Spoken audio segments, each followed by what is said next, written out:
सो हम पहले question as it is लिखेंगे, उसके बाद हम देखेंगे कि देयरफॉर के बाद अगर हॉर्सशू की साइन है तो हमें ये सम थ्रू कंडीशनल प्रूफ सॉल्व करना है। बट इसमें न्यू पॉइंट है, इसमें 2 बार आपको हॉर्सशू की साइन दिखेगी। इसका मतलब है हमारे पास 2 एंटीसीडेंट हैं, that is X and A, और 2 कॉन्जिक्वेंट है, that is Z and B.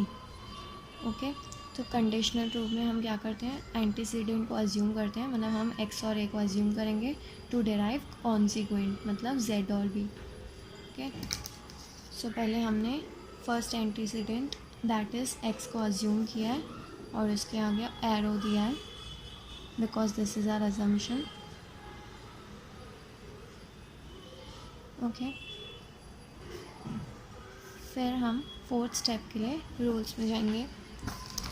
अब ऐसे कौन से रूल्स हैं जहाँ पर एक वेरिएबल की नीड है, यहाँ पे जैसे एक्स है।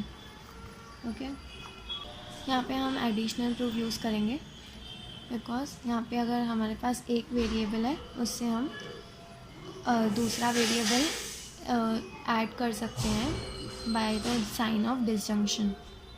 ओके, तो हमारे पास अब यहाँ पे एक वेरिएबल है एक्स, उसमें हम अब दूसरा वेरिएबल ऐड करेंगे through the sign of disjunction that is Y. Okay, हमने ये रूल क्यों यूज़ किया उसका रीज़न बताते हैं। इसके बाद ब्रैकेट में लिखेंगे हम ये कहाँ फर्स्ट, इसमें हम फिर ब्रैकेट में लिखेंगे हम कि हमें ये 1 ब्रैकेट में लिखेंगे। सो ब्रैकेट में लिखेंगे हम अभी ये हमें थर्ड मतलब एक्स से और थ्रू एडिशनल प्रूफ में ये डिराइव हुआ है। ओके, अभी हमारे पास एक बहुत बेसिक टूल है, ये बहुत बार यूज़ होगा, वो है मॉडस पोनेंस। इसमें अगर हमें पी हॉर्सशू क्यू की कोई स्टेटमेंट है, जैसे यहाँ पर एक्स और वाई हो गया पी और जेड हो गया क्यू, ऐसी अगर स्टेटमेंट है और हमारे पास अगर पी जैसे यहाँ पे एक्स डिसजंक्शन वाई हमें नीचे मिल गया है, तो हम उसको रिप्लेस कर सकते हैं with the consequent that is Z. तो यहाँ पर हम लिखेंगे जेड। ओके, और ब्रैकेट में लिखेंगे 1 4 एंड मॉडस पोनेंस। ओके, सो अब आप देखोगे कि हमें एंटीसीडेंट के थ्रू कॉन्सिक्वेंट मिल गया। सो हम इसे बंद कर देंगे यहाँ पर, सॉरी। ओके, और फिर 6th स्टेप में हमें अभी तक जो भी डिराइव हुआ है हम वो लिखेंगे that is x horseshoe Z. Okay, और इसकी ब्रैकेट में लिखेंगे फ्रॉम 3 to 5 हमें एक्स हॉर्सशू जेड मिला है एंड थ्रू कंडीशनल प्रूफ। अब ये एक पार्ट ऑफ सम हो गया। अभी आप देखोगे हमारे पास दूसरा एंटीसीडेंट भी है, हमें अभी उससे दूसरा कॉन्सिक्वेंट डिराइव करना रहेगा। सो 7th स्टेप हमारा होगा कि हम अब ए को अज्यूम करें बिकॉज वो हमारा एंटीसीडेंट है।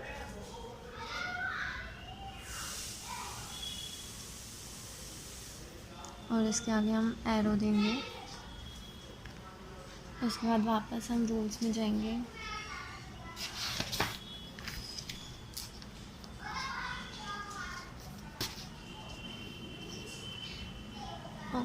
तो वहाँ से जैसे हमने फर्स्ट पार्ट में मॉडस पोनेंस यूज़ किया कि अगर हमारे पास एंटीसीडेंट हॉर्सशू पी है,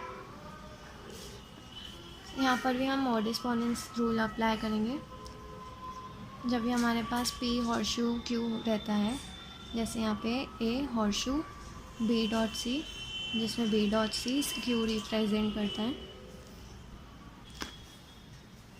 जैसे हमने फर्स्ट पार्ट ऑफ सम में मॉडस पोनेंस यूज़ किया था, जैसे हमारे पास अगर पी मतलब एंटीसीडेंट अवेलेबल हो तो हम उसे रिप्लेस कर सकते हैं with the consequent. So 8th step में हम ए को रिप्लेस करेंगे with B dot C. Okay, और ये हमें कहाँ से मिला? 2nd, 7th and through modus ponens rule. Okay, फिर 9th स्टेप में हम वापस रूल्स में जाएंगे। हमें इस कॉन्सिक्वेंट में क्या चाहिए? बी। सो हमें कैसे भी करके यहाँ से बी डिराइव करना है। उसके लिए एक स्ट्रेट अप रूल है, सिंप्लीफिकेशन। फिर यहाँ पे हम सिंप्लीफिकेशन रूल अप्लाई करेंगे। जैसे यहाँ पे पी डॉट क्यू है, हम उसकी जगह पे सिर्फ पी भी लिख सकते हैं। ओके, सो यहाँ पे जैसे बी डॉट सी है, तो हम इसकी जगह पे सिर्फ फर्स्ट कंजंक्शन भी लिख सकते हैं, दैट इज़ बी। ये कौन सी स्टेटमेंट से आया है? 8th and simplification. ओके, सो अभी हमें वापस एंटीसीडेंट के थ्रू कॉन्सिक्वेंट मिल गया। सो हम इसे वापस बंद कर देंगे और फिर हमारे 10th स्टेप में हम ए हॉर्सशू बी लिखेंगे। ये हमें 7 to 9 and through conditional proof derive हुआ। इसके बाद 11th स्टेप में हम वापस देयरफॉर में जो लिखा रहते हैं वो वापस लिखते हैं, z dot A horseshoe B.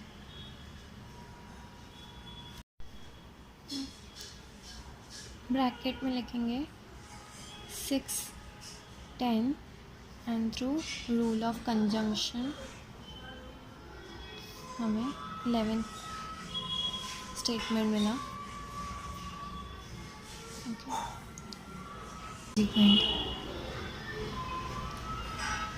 Okay, पहले हमने क्वेश्चन एज इट इज़ लिख दिया।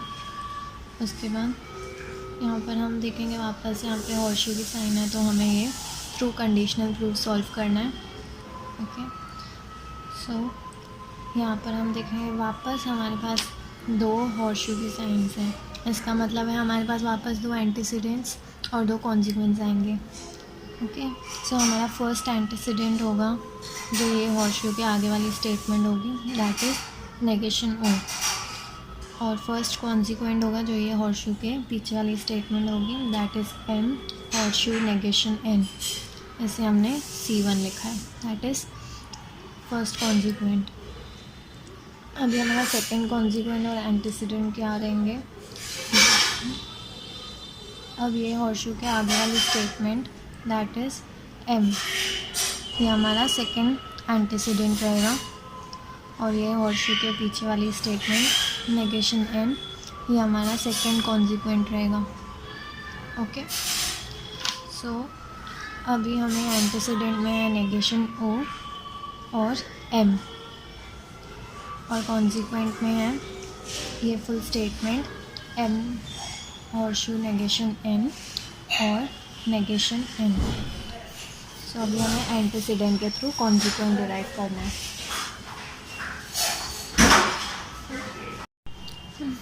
सो इसमें अभी हमारा सेकेंड स्टेप रहेगा अजम्पशन लेना फर्स्ट एंटीसीडेंट का।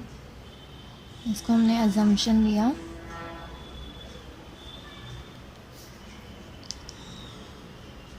और इसके आगे एरो की साइन दी एज यूजुअल। ओके, फिर अभी हम थर्ड स्टेप के लिए वापस हमारे रूल्स में जाएंगे।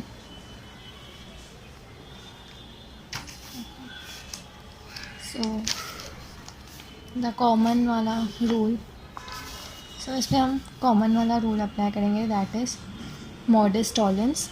उसमें अगर नेगेशन ऑफ कॉन्सिक्वेंट दिया रहता है तो हम उसकी जगह पे नेगेशन ऑफ एंटीसीडेंट लिख सकते हैं।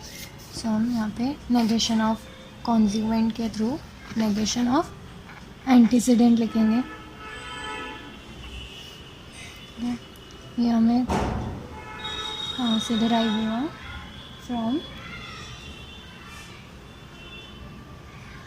1 that is m dot n, और ये सेकेंड स्टेप, और थ्रू मॉडल टॉलरेंस रूल के थ्रू हमें negation of m dot n मिला।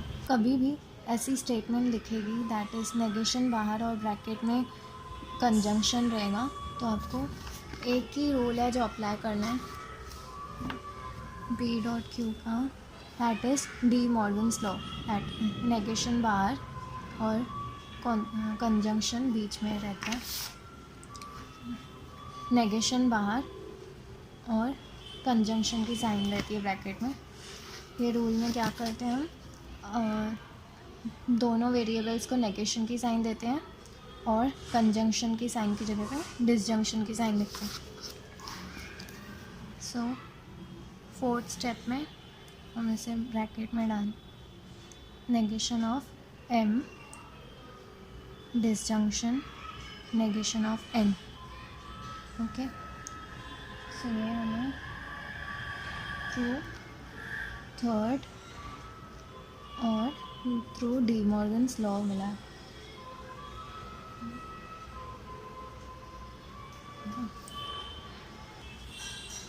आप रूल्स गो थ्रू करोगे तो यहाँ ये रूल आपको कहीं पर भी नहीं मिलेगा ऐसा जो यहाँ पे अप्लाई हो सके, तो हम इसे फ़िलहाल होल्ड पे रखेंगे, ये हमें आगे यूज़ आएगा। ओके, सो फिर अभी हम तब तक दूसरा एंटीसीडेंट है जो हमारा, उसको अजम्पशन में ले सकते हैं, तो उसको हम अजम्पशन में लेते हैं।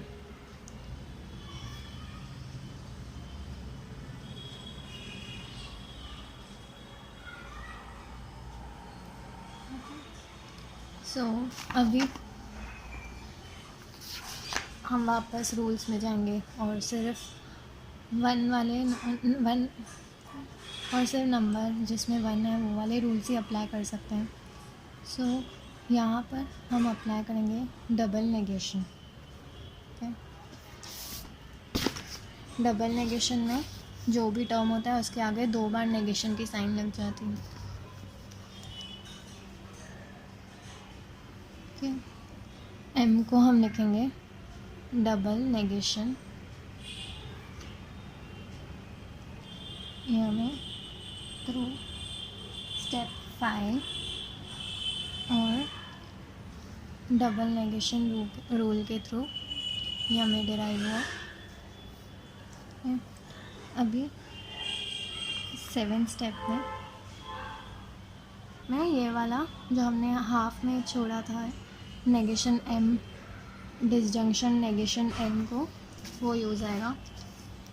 यहाँ पे आप देख सकते हो, अगर यहाँ पे आपको डिसजंक्शन का साइन है तो आप ये रूल्स अप्लाई कर सकते हो। सो यहाँ पे हम यूज़ करेंगे रूल ऑफ डिसजंक्शन सैलोजिज्म। ओके, उसमें क्या होता है, अगर हमारे पास नेगेशन ऑफ फर्स्ट डिसजंक्ट है, तो हम जो सेकंड डिसजंक्ट है उसको एज इट इज़ लिख सकते हैं। सो हमारे पास नेगेशन ऑफ फर्स्ट डिसजंक्ट है, हम उसका जो सेकंड डिसजंक्ट है उसको एज इट इज़ लिख सकते हैं, दैट इज़ नेगेशन n, और इसके ब्रैकेट में लिखेंगे 4 6 और थ्रू डिसजंक्ट सैलोजिज्म।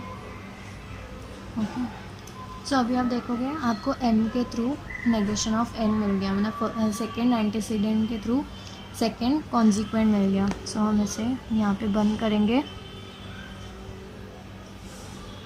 और 8 स्टेप में जो अभी तक हमें डिराइव हुआ है that is m horseshoe negation n लिखेंगे और इसके ब्रैकेट में लिखेंगे फ्रॉम स्टेप 5 to 7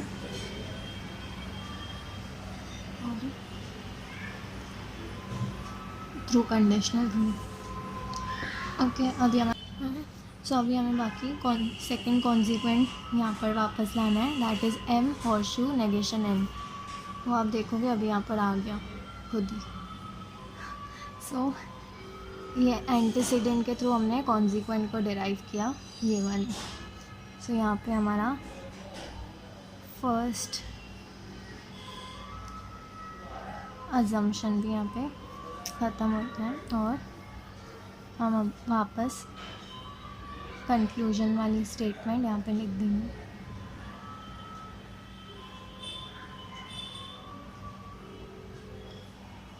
और इसकी ब्रैकेट में आएगा